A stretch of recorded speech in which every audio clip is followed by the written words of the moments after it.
इस फिल्म की शुरुआत में आपको कुछ लोग थिएटर से बाहर निकलते हुए दिखाई देंगे। एक शख्स एक्लिप्सो के पीछे से आता है और एक डिवाइस के जरिए इसे बेहोश कर देता है। जब उसे होश आता है वो अपने आप को ईकेजी मशीन के साथ बंधा हुआ पाता है। उसके जिस्म से बहुत सी खून की बोतलें लगी हुई थी। उसके बाएं तरफ एक और शख्स लेटा हुआ था जिसके जिस्म से अब ऑरेंज कलर की लाइट निकलती है और वो मर जाता है। ये देखकर एक्लिप्सो मदद के लिए चिल्लाता है। अगले सीन में आपको एक शख्स दिखाई देगा जो अपनी डाइट को लेकर बहुत कॉन्शियस होता है। वो हर रोज डाइट करने की कोशिश करता है। वो एक वीडियो देखता है जिसमें कोई शख्स बता रहा होता है कि सुपर हीरो कैसे बनाया जाए कि अचानक से उसे ऑफिस से फोन आ जाता है और वो घर से काम के लिए निकल पड़ता है। वो रास्ते में कॉफी पीते हुए जा रहा था कि उसके पीछे एक शख्स हाथ के इशारे से एक स्टॉलर को पीछे हटा देता है। वो अब क्राइम सीन में पहुंचता है जहां एक लड़की पहले से मौजूद थी जो कि इसकी कोलीग थी। वो लड़की इस हादसे के बारे में मुकम्मल मालूमात देती है। सब कुछ जानने के बाद वो अपनी कोलीग को वहां से जाने को कहता है। वो फोरेंसिक टीम के बारे में पूछता है जो कि उससे पहले आकर अपने सैंपल्स लेकर जा चुकी थी और मोरो वहां से चला जाता है। अब वो पुलिस स्टेशन पहुंचता है जहां पर उसके कलीग उसका मजाक उड़ाते हैं क्योंकि वो हमेशा की तरह आज भी काम से लेट था।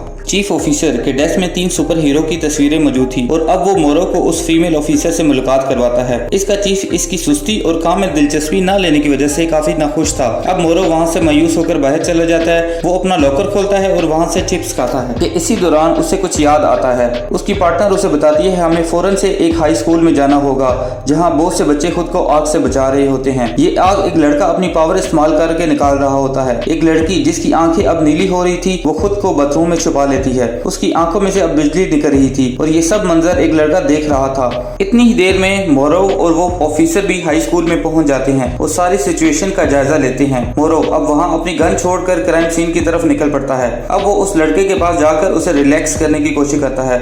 वो उससे कहता है कि तुम्हारा मजाक अब कोई नहीं उड़ाएगा, तुम बस अपने गुस्से पर काबू पाना सीखो। अब वो उसे बातों में उलझाकर उससे वो डिवाइस ले लेता है जिसका इस्तेमाल करके वो लड़का सबको परेशान कर रहा था। वो ऑफिसर अपने कोलीग को बताती है कि इसने ये फ्लेम 2 दिन पहले खरीदी थी और इस लड़के के बयान के मुताबिक इसने नाइट क्लब नहीं जलाया, लेकिन फोरेंसिक टीम के मुताबिक वो निशान आपस में मैच कर रहे हैं। मोरो अब पुलिस स्टेशन वापस जा रहा था कि रास्ते में उसकी कैंडीज खत्म हो गई थी। अब वो परेशान हो जाता है और वो ऑफिसर को गाड़ी रोकने के लिए कहता है क्योंकि उसे कैंडीज और घर की ग्रोसरी खरीदनी थी। एक टीनेजर बैग खोलकर कुछ फायर रोड्स निकालता है और उससे बेच देता है। एक लड़की उस तरह का फायर रोड इस्तेमाल करती है जिसके इस्तेमाल से वो अपने हाथ से आग निकालती है। अब बारी बारी सब टीनेजर उस फायर रोड का इस्तेमाल करते हैं और वहां से चले जाते हैं। मोरो अपनी कैंडीज और ग्रोसरी लेकर घर आता है और हेनरी को ढूंढता है। वो अब मोरो की टीम का मेंबर नहीं था इसलिए वो हेनरी से अब कुछ भी शेयर नहीं करता था। हेनरी अब उस न्यू फीमेल ऑफिसर की तारीफ करता है। मोरो अब किचन में चला जाता है जहाँ पर वो सफाई करता है और कपड़े धोकर उन्हें साफ करने के लिए फैला देता है। वहाँ एक सुपर हीरो का सूट भी होता है। न्यूज़पेपर पर कुछ सुपर हीरो के किस्से चल रहे थे कि कैसे वो माशरे में से विलेन को पकड़ते हैं और उनका खात्मा करते हैं। हेनरी की भी तस्वीर वहाँ पर लगी हुई थी जो कि मोरो का रूममेट था। मोरो को दोबारा से कुछ ख्याल आता है। वो दोनों अब कोई टीवी प्रोग्राम देखते हैं। मोरो उससे पूछता है कि क्या कोई किसी को उसकी पावर से पहचान सकता है जैसा कि आग की लिपटे हुई लहरें। हेनरी इससे मुंसलिक उसे कोई डिटेल निकाल देता है जिसे सुनकर मोरो वहां से जाने की तैयारी करता है। हेनरी को अब अपनी पावर्स पर कंट्रोल नहीं था। एक लड़का उस कहानी के असली विलन नाजा से मिलने के लिए आता है। उसके माथे पर एक जख्म का निशान भी था। वो उससे पूछता है क्या तुम बॉस हो? वो लड़का जवाब देता है कि नहीं। वो कहता है मेरे पास 2 खबरें हैं, अच्छी और बुरी। अब एक और स्कूल में वैसा ही इंसिडेंट होता है फायर फ्लेम वाला जिससे 5 कीमती जाने भी चली जाती हैं। अब वो इस फायर फ्लेम की सोच तक पहुंचना चाह रहे थे। क्या आखिरकार ये वाला सब्सटेंस इन बच्चों तक कहां से पहुंचता है? मोरो डिटेल बताता है कि ये सब ब्राजीरो ने किया है और वो उसकी कुछ तफसीलात देता है। अब चीफ इसे पकड़ने का हुक्म देता है और उससे मुंसलिक तमाम डिटेल मांगता है। इसकी पार्टनर उस पर गुस्सा होती है कि उसे जो भी मालूमात मिलती है वो उससे शेयर नहीं करता। वो इसे इग्नोर करके एक फोन कॉल सुनता है। हेनरी उसे सस्पेक्ट के बारे में कुछ और मालूमात देता है। कुछ बच्चे बास्केटबॉल खेलते हुए आपस में उलझ पड़ते हैं जिन्हें उनकी कोच छुड़ाती है और सबको घर जाने को कहती है। जब एक प्ले जा रहा होता है तो उस कोच को एक ख्याल आता है कि अभी कुछ देर में कोई शख्स इसे मार देगा और उसे पैसे चुरा लेगा। होश में वापस आने के बाद वो एलेक्स को कुछ पैसे देती है और उसे उधार चुकाने को कहती है। मोरो अब उस कोच को मिलने आता है और वो उसे ब्रेसेरो के बारे में पूछता है। वो इस कोच की मदद चाहता था कि वो इसे ढूंढने में इसकी मदद करे, लेकिन कोच मना कर देती है। वो ऑफिसर इससे पूछती है क्या तुम अभी भी कैलिस्टा के साथ काम करते हो? मुझे कुछ गड़बड़ लगती है। ये सुनकर मोरो गुस्से में आ जाता है और बताता है कि वो वो मुझे सिर्फ मेरी इन्वेस्टिगेशन में मदद करती है और वहाँ से चला जाता है। अब मोरो अपने सामने पड़ी हुई एक डेड बॉडी की गर्दन की पिक्चर लेता है। डॉक्टर उन्हें बताता है कि इसके जलने के रिजल्ट उसी सब्सटेंस से मिलते हैं जो लैब में भेजा गया था और वो बताता है कि इसके खून से ही वो सब्सटेंस बना है। मोरो को एक मैसेज आता है और उसे मालूम पड़ता है कि ये ब्राजीलो की ही लाश है। वो दोनों अब ब्राजीलो के दोस्तों से इन्वेस्टिगेशन करते हैं। वो लड़का अब इस पावर वाली लड़की से मिलने आता है। इसका नाम लिली था। वो लड़का इससे अपना कॉन्टैक्ट शेयर करता है। असल में ये कॉन्टैक्ट एक साइकेट्रिस्ट डॉक्टर का था। मोरो जेल से एक कैदी को आजाद करता है जिसमें किसी भी दीवार और आयरन से गुजरने की ताकत होती है। वो ऑफिसर थक गई थी, इसीलिए वो रात को घर चली जाती है। जैसे ही वो ऑफिसर पुलिस स्टेशन से बाहर निकलती है, मोरो को पता चल जाता है कि हादसे में 5 बंदों ने जान खोई थी, लेकिन वीडियो में 6 लोग थे। और अब वो उस पुलिस ऑफिसर को कॉल करता है और इस छठे आदमी को ढूंढने को कहता है। वो हॉस्पिटल में इस लड़के से मिलने जाते हैं और सप्लायर के बारे में पूछते हैं, लेकिन वो कुछ नहीं बताता। वो ऑफिसर इसे डराती है कि इसका एंटीडोट अगर ना मिला तो तुम फट कर मर जाओगे, और वो इस सप्लायर के बारे में मुकम्मल मालूमात दे देता है। वो विलन अपने गैंग मेंबर से पूछता है कि एक बॉक्स और एक लड़का जो कि इसका सप्लायर था वो गायब है। वो गुस्से में आ जाता है और इन सबको इस सप्लायर को ढूंढने का कहता है और धमकी देता है कि अगर तुम लोगों ने उसे ना ढूंढा तो तुम में से किसी एक को मार दूंगा, क्योंकि हम सिर्फ इंसाफ के लिए लड़े हैं। अब वो विलन वही सब्सटेंस इस्तेमाल करता है जिससे उसका हाथ और उसकी आंखें बदल जाती है, और अब वो बालकनी में जाकर अपना गुस्सा निकालता है और उसके गैंग मेंबर देखकर घबरा जाते हैं। वो लड़का जो कि ये ड्रग्स सप्लाई करता था उसे एक औरत बताती है कि तुम्हें मिलने के लिए कुछ मेहमान आए हैं। असल में वो पुलिस वाले होते हैं, जिन्हें देखकर वो भागना शुरू कर देता है। वो भागकर एक दुकान में छुप जाता है। मोरो उसे ढूंढने एक दुकान में जाता है। वो फीमेल ऑफिसर उसे पकड़ने ही वाली थी कि वो अपने हाथों से आग निकालकर इसे मारने की कोशिश करता है, लेकिन नाकाम हो जाता है। अब वो ऑफिसर इसे इन्वेस्टिगेशन करती है, लेकिन वो लड़का कुछ नहीं बताता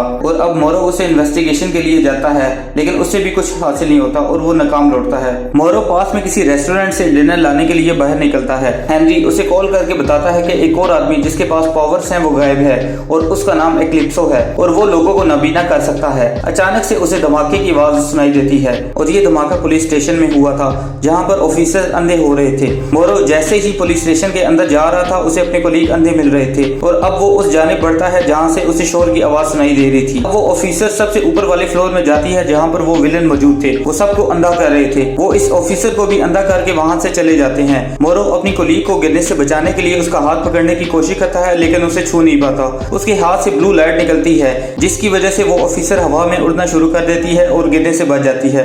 वो लड़का जिसे बचाने के लिए ये गैंग आया था, वो ये सब मंजर देख लेता है। अब उसे फिर से कुछ याद आता है जिसमें वो अपनी पावर्स को इस्तेमाल कर रहा था। अब पुलिस स्टेशन को दोबारा से ठीक किया जा रहा था। मोरो और वो ऑफिसर आपस में बैठकर कोच की पावर्स के बारे में डिस्कस करते हैं। वो उसे बताता है कि वो अकेला है, ना उसकी कोई दोस्त है और ना ही उसकी कभी शादी हुई है। अब वो ऑफिसर उससे पूछती है, अगर तुम मुझसे कुछ छुपा रहे हो तो बता सकते हो। मोरो सिर्फ खामोश रहता है। वो विलन इस लड़के को अब मारने को कहता है, लेकिन जब वो उसे बताता है कि मैंने एक और आदमी देखा है जिसके पास पावर्स हैं और वो हवा में उड़ने की ताकत रखता है, ये सुनने के बाद वो उसे मार देता है और मोरो को ढूंढने के लिए अपने ग्रुप मेंबर्स को भेज देता है। इस कोच के 2 प्लेयर्स गायब थे, जिसे ढूंढने के लिए वो बाहर निकलती है कि अचानक उसे ख्याल आता है कि इन दोनों की जिंदगी अब खतरे में है। वो लड़के ब्लू रोड इस्तेमाल करते हैं जिससे उनकी आंखें नीली हो जाती है और वो कांपना शुरू कर देते हैं। वो सप्लायर वहां से भाग जाता है और कोच के वहां जाने से पहले वो मर जाते हैं। अब उनकी खबर मीडिया में चलती है। एक औरत मोरो से मिलने आती है। वो उसे बताती है कि लिली की जान खतरे में है और वो गायब है। वो बाहर जाने से पहले ऑफिसर से कहता है कि तुम लिली की मॉम से स्टेटमेंट ले लो। जैसे ही वो पुलिस स्टेशन से निकलता है, एक और गाड़ी उसका पीछा करती है। वो लड़की यानी कि लिली उस विलन नाजा के पास थी जो उसके जिस्म से खून निकाल रहा था। मोरो अब लिली के घर पहुंचता है, लेकिन वहां पहले से वो कोच मौजूद थी। असल में वो विलन कोच के 2 प्लेस पर ये सब्सटेंस इस्तेमाल कर मार चुका था और अब कोच लिली को उससे बचाना चाह रही थी। मोरो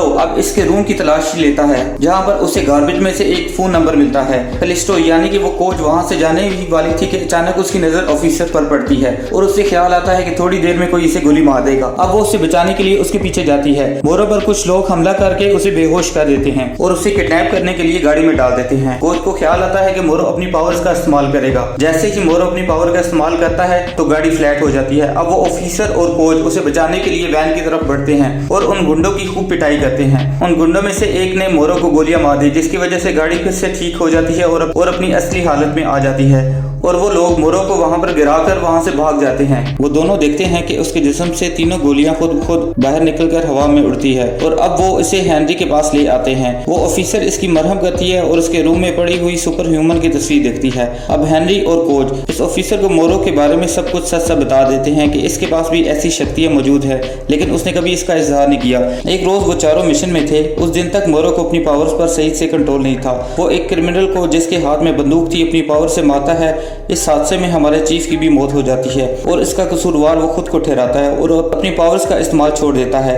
इससे पता चलता है कि लिली इस चीफ की बेटी है। अब वो इस नंबर को ट्रेस करते हैं जो उन्हें मोरो के पास से मिला था। वो नंबर एक साइकोलॉजिस्ट डॉक्टर का था जो कि ब्रासीरो की भी डॉक्टर थी और वो अब मर चुका था। अब हेनरी इस डॉक्टर से मिलता है और वहाँ एक माइक लगा देता है और वहाँ से चला जाता है। इस डॉक्टर के पास हर वो शख्स आता था जिसके पास कुछ सुपर पावर्स थी। अब ये लोग इस डॉक्टर पर मुकम्मल नजर रख रहे थे। वो ऑफिसर इसके बारे में कुछ मालूमात इकट्ठी करती है और वहाँ से चली जाती है। जब हेनरी सो रहा था तब वो डॉक्टर लिली को कॉल करके याद दिलाती है कि उसके साथ उसकी अपॉइंटमेंट है। वो ऑफिसर इस डॉक्टर के कोलीग से मिलती है। इसे मालूम पड़ता है कि इस डॉक्टर को इस कंपनी से निकाला गया था। बेसिकली इस कंपनी में मुख्तलिफ तरह की पावर पर रिसर्च वर्क होता था। वो उसे बताता है कि इस कंपनी में भी वो डॉक्टर ह्यूमन पावर और उनके साइकेट्रिक डिसऑर्डर पर काम कर रही थी। अब हेनरी इस डॉक्टर और नाजा की बात सुनता है। उसे मालूम पड़ता है कि लिली इस नाजा के पास है। वो डॉक्टर इसे बताता है कि हमारे पास एक ऐसा स्पेशल चाइल्ड आया था जो लोगों के दिमागों को कंट्रोल करता था। इसके पेरेंट्स ने इसकी शक्ति निकालने को कहा लेकिन मैंने मना कर दिया।